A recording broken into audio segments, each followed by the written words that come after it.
Yung lahat na isira sa bahay ng amo mo. O, ayan. Pinatay ko yan sadya kasi may ganito.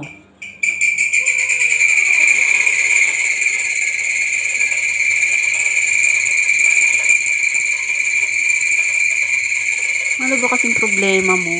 Bakit ang ingay? Grabe.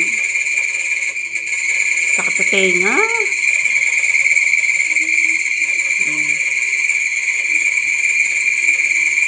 Grabe, sakit sa tenga.